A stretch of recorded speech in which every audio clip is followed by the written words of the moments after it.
వాస్తవంగా డేటా సెంటర్లకు వ్యతిరేకంగా ప్రపంచవ్యాప్తంగా ఉద్యమాలు జరుగుతున్నాయి. విపరీతంగా కరెంటు తినేస్తది, నీళ్లు తాగేస్తది, అక్కడ ప్రజలకి నిద్ర కూడా పట్టనివ్వదు, అనారోగ్యాల పాలైపోతారని. అయినా సరే మన రాష్ట్రంలో గూగుల్ డేటా సెంటర్ వస్తుంటే ఘనంగా స్వాగతిస్తున్నాం గదా! మన దేశంలో వస్తున్న డేటా సెంటర్‌లను స్వాగతిస్తున్నాం గదా! ఇది వేరే దేశం వాళ్ళ పెట్టుబడులే గదా! దీనివల్ల మన భూమి పోతుంది, మనకు సంబంధించిన నీళ్లు పోతాయి, మన దగ్గర కరెంట్‌కి ఇబ్బందులవుతాయి, మనకు అనారోగ్యాలయినా సరే విదేశీ పెట్టుబడులను ఆహ్వానిస్తున్నాం.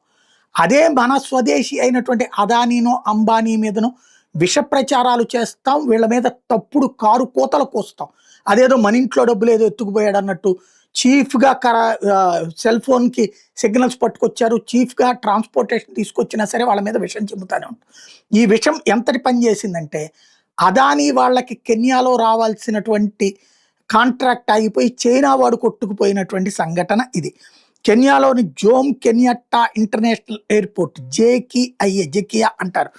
దీన్ని వాస్తవంగా ఓకే చేస్తున్నటువంటి సందర్భంలో, భారతదేశానికి అదానికి ఇస్తున్నటువంటి సందర్భంలో తాజాగా ఈ కాంగ్రెస్ లీడర్లు, యాక్టివిస్టులు, యాంటీ అదాని ఎకోసిస్టమ్ భారీ ఎత్తున దాన్ని అక్కడ తప్పుపట్టింది. అదాని గ్రూప్ వాస్తవంగా 1.8 నుంచి $2 బిలియన్ ఎయిర్పోర్ట్ అప్గ్రేడ్ ప్రాజెక్టుకి పెట్టడానికి ముందుకొచ్చింది.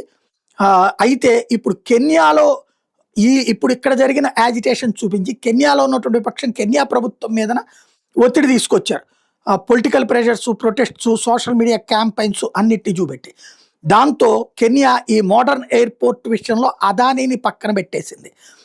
1.8 నుంచి $2 బిలియన్ కడతానన్న అదానీని పక్కన పెట్టి చైనాకి సంబంధించినటువంటి చైనా ప్రభుత్వానికి సంబంధించినటువంటి ఇన్ఫ్రాస్ట్రక్చర్ సంస్థ సిసిసిసి అన్నటువంటి సంస్థకి $2.9 బిలియన్, అంటే దాదాపుగా $1 బిలియన్ ఎక్కువ అదాని పెట్టిన ప్రపోజల్ కంటే కూడా, టెండర్ కంటే కూడా ఎక్కువ. అయినా సరే వాళ్ళకి ఇవ్వడానికి ముందుకొచ్చింది. అంటే మనం ఎంతగా దిగజారుతున్నాం అన్నటువంటిది, మన వ్యాపారవేత్తలు మనం ఎంతగా నాశనం చేస్తున్నాం అన్నది గుర్తించాల్సి ఉంది.